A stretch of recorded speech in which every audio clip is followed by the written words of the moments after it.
আমি হচ্ছে 2 দিন আগে একটা ভিডিও দিলাম না রাতের বেলায়, ওটা আমার পুরো আনপ্ল্যান্ড একটা ভিডিও ছিল, বাট ওই ভিডিওটা দেখার পরে আমি স্ক্রিনশট এড করে দিব।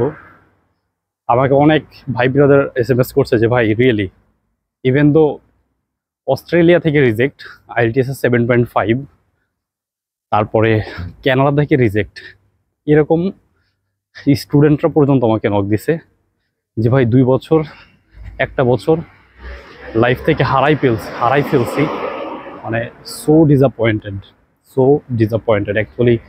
কি করবে বা হচ্ছে কোথায় অ্যাপ্লাই করবে, এখন কিভাবে আগাইলে ভালো হবে, এই বিষয়টা নিয়ে পরামর্শ করার জন্য। সো আমি তাদের প্রোফাইল দেখে আমি নিজেও আপসেট যে আসলে রিজিকে না থাকলে ভালো প্রোফাইল দিয়েও হয় না।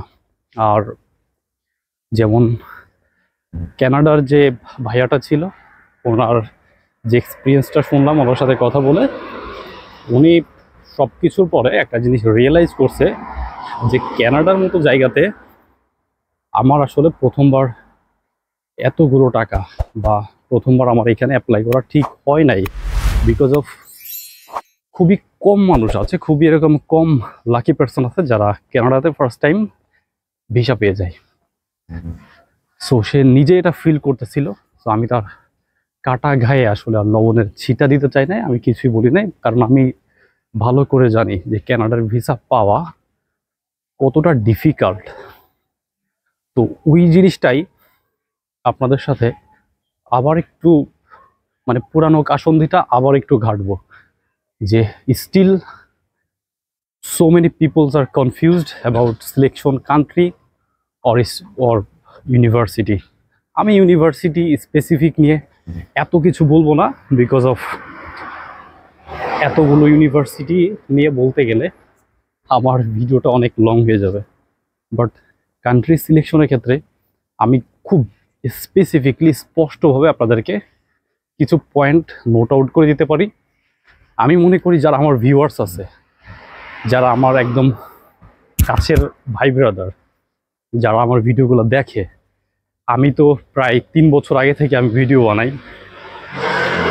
তো যারা দেখতেছে এর মধ্যে অনেকে ইউরোপে চলে আসছে। ইভেন তো আমার ভালাহিয়ার ইউনিভার্সিটির আগের দিন মিশরের ইজিপ্টের একটা স্টুডেন্ট আমার রেস্টুরেন্টে গেছে ফুড নিতে, বলতেছে আর ইউ রুবেল? আমি বললাম যে হ্যাঁ। বলতে স্যার আমি তো তোর ভিডিও দেখছি, আমি ভালাহিয়া আসার আগে কত ভিডিও খুঁজছি, কারো কোনো ভিডিও পাই নাই। সো এনিওয়েজ, এইটা শুনে অনেক ভালো লাগে। যদি তো ওই কারণে আসলে মূলত আপনাদের সাথে এরকম কিছু জিনিস শেয়ার করা। বাই দ্য ওয়ে, আপনি যদি হায়ার স্টাডির জন্য আসতে চান, অফকোর্স আসবেন না কেন ভাই? কথা বলতে গেলে কত কথার মধ্যে কত কথা চলে আসে। আপনারে আমি কোনটা বলবো? আমি যদি বলি যে কেন আপনি হায়ার স্টাডি করতে আসবেন না, আমি একটা দিন ধরে আপনার সাথে এটা নিয়ে ডিসকাস করতে পারবো, 24 আওয়ার্স আপনার সাথে ডিসকাস করতে পারবো যে কেন আপনি উচ্চশিক্ষা করতে আসবেন না, কেন আসবেন না, এত বোকা কেন আমি এটা আপনাকে বুঝাইতে পারবো 24 আওয়ার্স। আমার কাছে লটস অফ অপশন আছে এবং আমি অনেক বিষয়গুলো জানি, যেটা দিয়ে আমি আপনাকে এটা ভ্যালিডভাবে লজিকভাবে প্রমাণ করাই দিব যে অফকোর্স আপনার এখানে আসা প্রয়োজন। যদি অ্যাকচুয়ালি আপনি ভালো কিছু করতে চান লাইফে, হাজারটা কারণ আছে আসার, ঠিক আছে? সো বেসিকলি সবাই এখন বাংলাদেশের এই 5ই আগস্ট যে আমাদের একটা প্রত্যাবর্তন আসলো, এরপর থেকেও মানে ওই যে একটা সেশন পার করছে স্টুডেন্টরা, ওই একটা সময় যে পার করছে, এরপর থেকে মানুষ তো বুঝে গেছে যে স্টুডেন্টের তো কোনো লাইফ নাই, কোনো জীবনের কোনো দাম নাই, ধরে মারা ফেলে, রাস্তায় গুলি করে মারা ফেলে। সো এই যে দেখেন ফিনল্যান্ডে রেকর্ড করছে, সড়ক দুর্ঘটনায় বছরে একটা মানুষও মরে নাই। এই যে দেখেন গাড়ি পিছনে দাঁড়ায় আছে আমার অপেক্ষায়, আমি পার হলে এরপরে গাড়ি ছাড়বে। এই যে কতগুলো গাড়ি দাঁড়ায় আছে যে আমি রোড পার হব, এরপরে ওরা গাড়িটা ছাড়বে। সো এখানে মানুষের জীবনের দাম আছে। তারপরে কি হইলো, ওই আমাদের প্রত্যাবর্তনে আমাদের 5ই আগস্টের যে ইয়াটা হইলো, দৌড়া রাস্তায় মারা ফেলে, স্টুডেন্টদের মায়েরা গুম করে ফেলে, পুলিশ লাশগুলা গাড়ির সামনে নিয়ে ঘুরে যেন সামনে আর কেউ না আসে, ঠিক আছে, মানে ইচ্ছা মতো ধরে ধরে মাইরা ফেলছে। তো এখানে দেখেন মানুষজন কত সেফ, কত সেফ। আপনি মানে বাংলাদেশে আপনি যদি চলাচল করেন রাস্তাঘাটে, আপনি সতর্কভাবে চলাফেরা আছেন, আপনার মস্তিষ্ক খোলা, পিছন দিয়ে এসে আপনার বাইরে দিচ্ছে, আপনি কি করবেন ভাই? কিছু করার নাই। এখন উন্নত দেশগুলোতে যে রোড অ্যাক্সিডেন্ট হয় না, হয়, বাট কেমনে হয়?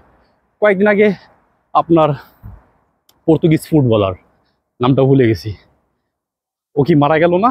ল্যাম্বরগিনি ড্রাইভিং করতেছিল, সব মারা যায়। বাট আমাদের দেশে হচ্ছে প্রতিদিন একটা দুইটা। এই যে ওমান ফেরত একটা ভাই, ওই ভিডিওটা দেখা এবং ওনার কথা শুনা, ওনার স্টোরি পড়া, আমি ওনার ফেসবুক প্রোফাইল চেক করে আমার এত খারাপ লাগছে।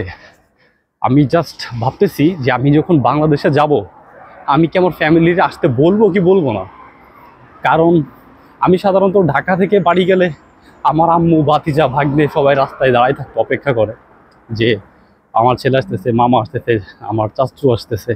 এখন ভাবতেছি বিদেশ থেকে বাড়িতে যাব, ইউরোপ থেকে বাড়িতে যাব, আমার আম্মু তো চাইবেই যে তুই ইয়া কর, আমি এয়ারপোর্টে আসতেছি, ভাই ব্রাদার বা তোর ভাই আসতেছে, মামুন আসতেছে, দোস্তর আসতেছে, আমরা এয়ারপোর্টে আসতেছি। এখন আমি ভাবতেছি যে আমার মনে হয় না এটা করা ঠিক হবে।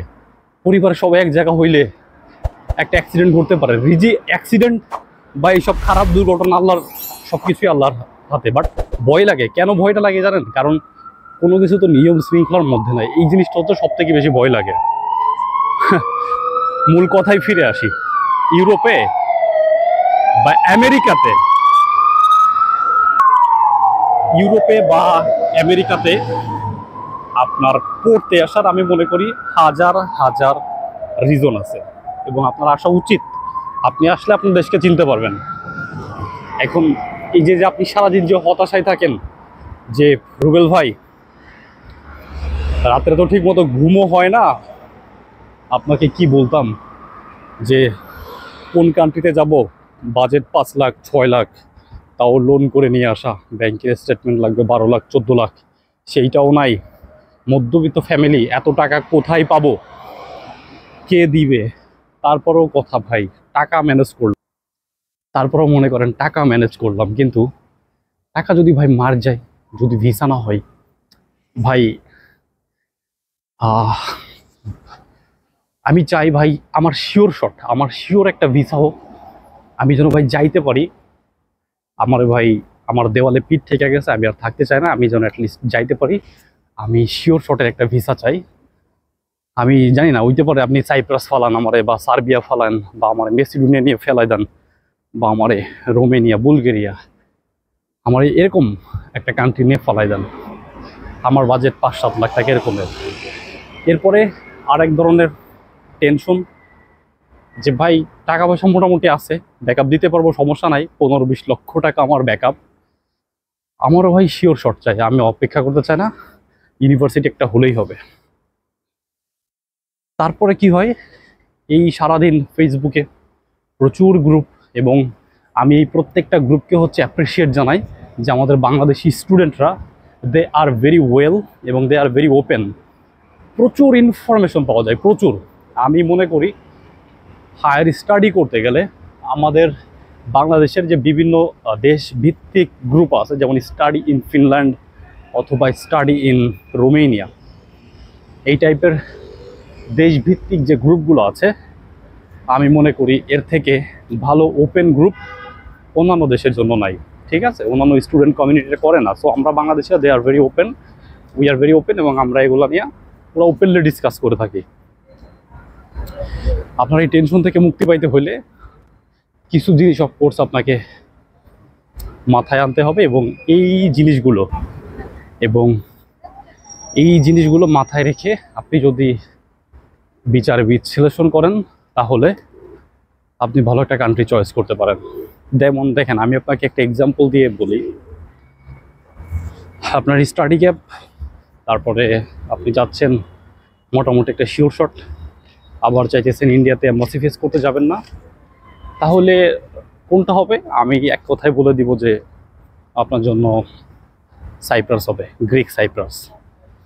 এখন বললেন ভাই গ্রিক সাইপ্রাস তো সেনজেন না, এই যে আমি আপনার বললাম না, আপনার সিলেকশন তো এখানেই ভেঙে যায়, আপনি তো এইখানেই কনফিউজড হয়ে পড়েন এবং এখানেই আপনি আপনার গুরুত্বপূর্ণ সময়গুলো নষ্ট করেন এবং আপনি এখানেই কনফিউজড হয়ে যান। সেটা হলো, দেখেন আমার কথা আবার কেউ পার্সোনালি নিয়েন না, মনে কেউ আঘাত পায় না। ব্যাপারটা হইলো you have to sacrifice, you have to sacrifice. তুমি সেনজেন চাইবা, আইএলটিএসির স্কোর নাই, টাকা কম, ইউনিভার্সিটি ভালো হইতে হবে, ওয়ার্ল্ড র্যাঙ্কিং হইতে হবে, তারপরে আরও এক্সেট্রা এক্সেট্রা। সো ভাই, হাউ ইজ দিস পসিবল?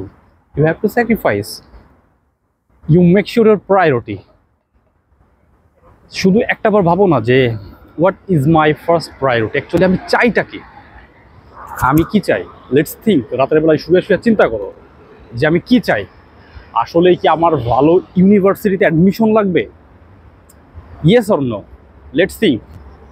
কারণ আমি মনে করি তুমি যদি তোমার নিজের প্রসেস করতে চাও, so you have to pay yourself. তোমার নিজেকে সময় দিতে হবে এবং পাশাপাশি তোমার এই জিনিসগুলো নিজের উপর তোমাকে অত্যাচার চালাতে হবে, তোমাকে অনেক ভাবতে হবে, ঠিক আছে? তোমার নিজেকে, তোমার এই কাজগুলো কেউ তোমার করে দিব না। তুমি খাতায় লেখো যে what is my first priority, আমি আসলে চাই কি। ভালো ইউনিভার্সিটি লাগবে, পড়াশোনা করে বাংলাদেশে এসে কোনো কিছু রিসার্চ নিয়ে কাজ করব, কোনো ভার্সিটিতে প্রফেসর হিসেবে কাজ করব। নো, প্রফেসর হিসেবে চাই না। ওকে, নাম্বার 2, আচ্ছা তাহলে কি আমি আমি কি করব? মানে আমার কি আসলে ইউরোপ, আমার কি টাকা লাগবে? আচ্ছা, আমার টাকা হইলে আমি আমার ফ্যামিলিকে ব্যাকআপ দিতে পারবো। আমি মাসে যদি 1.5-2 লাখ টাকা 1 লাখ টাকা কামাইতে পারি, আমি একটা ইয়াং ছেলে, আমি আমার নিজের স্বপ্নগুলো পূরণ করতে পারবো। ফিউচারে আমার আমার ভালো, যেমন আমি একটা বিয়ে শাদী করার পর আমার ছেলে মেয়ে বা আমার প্যারেন্টসকে আমি নিয়ে আসতে পারবো এখানে।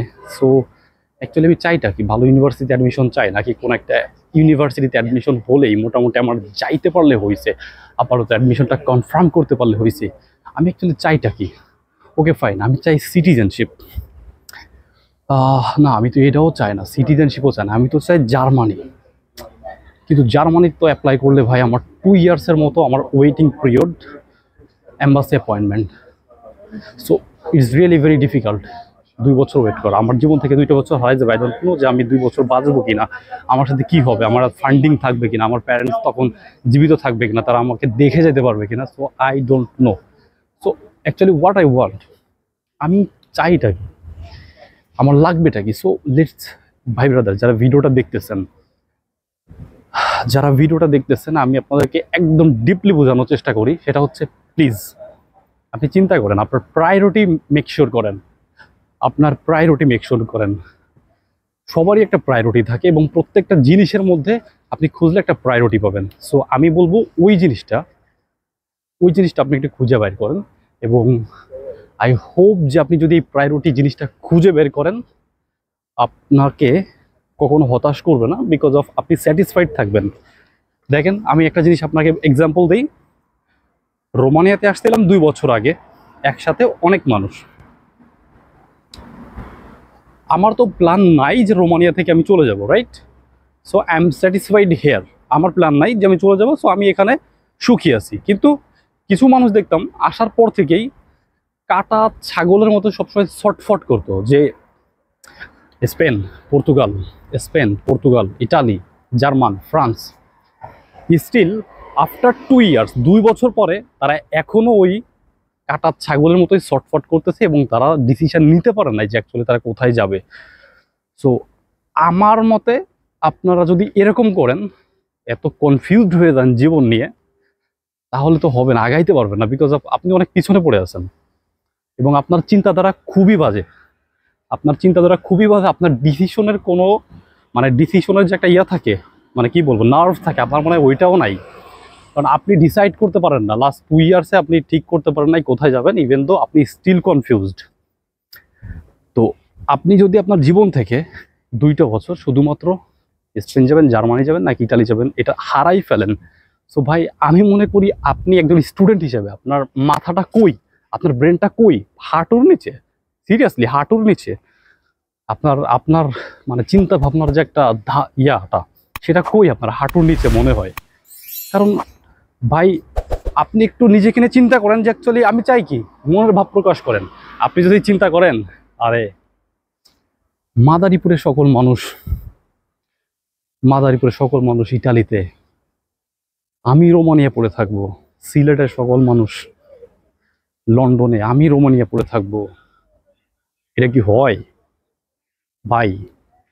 আপনি কার সাথে কম্পেয়ার করবেন? আপনি পারবেন মানুষের সাথে কম্পেয়ার করে নিজে হ্যাপি হইতে পারবেন? আপনি আগে দেখেন আপনি বাংলাদেশে কত স্যালারি পাইতেন, 15,000 টাকা। এখন আপনি রোমানিয়াতে 2 লাখ টাকা ইনকাম করেন, 1.5 লাখ টাকা ইনকাম করেন। আপনি এখন সন্তুষ্ট কিনা এটা দেখেন। আপনি যদি, আপনি তো ভাই দিন দিন আপনার ডিমান্ড বাড়বে, দিন দিন আপনার চাহিদা বাড়বে। আপনি অপরের সাথে কম্পেয়ার করে স্যাটিসফাইড হতে পারবেন না। আর এটা ওয়ে না, আর এটা ওয়ে না, এটা একটা রং ওয়ে। আপনি যদি এই ওয়েতে চিন্তা ভাবনা করেন, আপনি তাহলে পুরো একটা রং ওয়েতে আছেন। এখান থেকে বের হইতে হবে।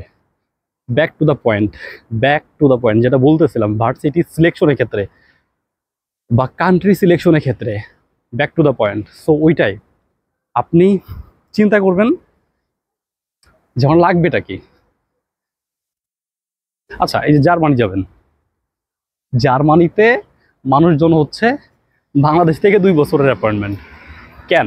আপনি কি হাঙ্গেরি আসতে পারেন না? আপনি কি রোমানিয়া আসতে পারেন না? আপনি লিথুনিয়া লাটভিয়াতে কেন অ্যাপ্লাই করেন না? আপনি আইসা ক্রেডিট ট্রান্সফার করে চলে যান। আপনার মাথা কই ভাই? আপনি কি চিন্তা করেন আমার এটা বলেন। আপনি আপনি কি একবারেই, মানে একবারেই, জার্মানি এমন একটা কান্ট্রি ভাই, জার্মানি এমন একটা কান্ট্রি, এখানে যাইতে পারলে আপনার সেকেন্ড টাইম চিন্তা করতে হবে না I have to move USA UK or not. জার্মানিতে সব আছে ভাই, সব আছে। আপনি জার্মানি গেলে কেন দ্বিতীয় কোনো দেশের কথা ভাববেন? তো এত ভালো একটা কান্ট্রি, এত টপ রেটেড একটা কান্ট্রিকে আপনি মানে তুড়ি মারা উড়াই দিতেছেন। আপনি বাংলাদেশ থেকে এটা একবারেই আসবেন, মানে এটা মামা বাড়ির ভিসা, আপনার কাছে এটা মামা বাড়ির ভিসা, আর আপনি জার্মানিতে পাত্তাই দিতেছেন না। তো ঘটনা হইলো, সফলতার জন্য একটু কষ্ট করলে সমস্যা কি? আপনি 2,000 ইউরো টিউশন ফি দিয়ে আপনি রোমানিয়াতে আসেন, আপনি রোমানিয়াতে এসে জার্মানির জন্য অ্যাপ্লাই করেন। আপনি অন্য কোনো দেশে আসেন, 4,000 ইউরো টিউশন ফি দিয়ে আপনি হাঙ্গেরিতে আসেন, বা আপনি লিথুনিয়া আসেন, লাটভিয়া আসেন, 1 বছর পড়েন, ওরা ক্রেডিট ট্রান্সফার করে চলে যান, চলে যান। আপনি নিজেরে চিনেন, কিন্তু আপনি কি করেন না, একবারে জার্মানি, একবারে কানাডা। মানে আপনি এই ছোট ছোট বলকান কান্ট্রিগুলোকে আপনি পাত্তা দেন না, গুনেন না। বিষয়টা হইলো, আপনি না গুনেন আমার সমস্যা নাই, আমার আপত্তি কই জানেন? আমার আপত্তি হচ্ছে আপনার ডিসিশনে, যে আপনি চিন্তা ভাবনাটাকে একটু ইজি করেন না কেন? কারণ আপনি প্রেশারে আছেন, আপনি নিজে প্রেশারে আছেন। সো আপনার নিজের প্রেশার রিলিজ করার জন্য আপনার তো নিজের নিজের প্রেশারটা রিলিজ করার জন্য তো আপনাকে নিজেকে ইয়া করতে হবে, রাইট ওয়েতে চিন্তা ভাবনা করতে হবে, রাইট? আপনি গ্রিক সাইপ্রাসে আসেন, সাইপ্রাস নেক্সটে সেনজেন হওয়ার অপেক্ষায় আছে, লিস্টেড। তাদের প্রাইম মিনিস্টারও ঘোষণা করছিল 2026 হয়তো তারা জয়েন করবে। হোপফুলি ভালো কিছু করবে, 26 না হইলেও পরে হবে, but they will, they can. আপনি এটা কেন চিন্তা করেন না যে আরে আস্তে আস্তে আগাই, মানে আপনার চিন্তা থাকে সবসময় একটা লাভ দিব, একটা লাভ, একটা লাভ, জীবনে একটা লাভ দিব শুধু, মানে একটা লাভ দিয়ে 100 তলায় উঠে যাবো। ভাই আপনি কই আছেন? আপনার থেকে বহুত কোয়ালিফাইড মানুষ, বহুত কোয়ালিফাইড মানুষ। একবার ইউরোপে আসেন না, এরপর বুঝবেন যে আপনি বাংলাদেশে যত বড় সিও থাকেন, আপনি এখানে এসে পাত্তাও পাবেন না। ঠিক আছে, to be honestly they are very qualified ভাই। আপনার এখানে প্রতিযোগিতায় টিকে থাকতে হলে আপনাকে ওই লেভেলের হার্ড ওয়ার্কার একজন পার্সন হইতে হবে। ট্যালেন্ট বলবো না, হার্ড ওয়ার্কার বলবো, because I always support Ronaldo. ট্যালেন্টে কিছু হয় না, হার্ড ওয়ার্ক করা লাগে, ঠিক আছে? তো কথা এটাই। ভার্সিটি সিলেকশনের ক্ষেত্রে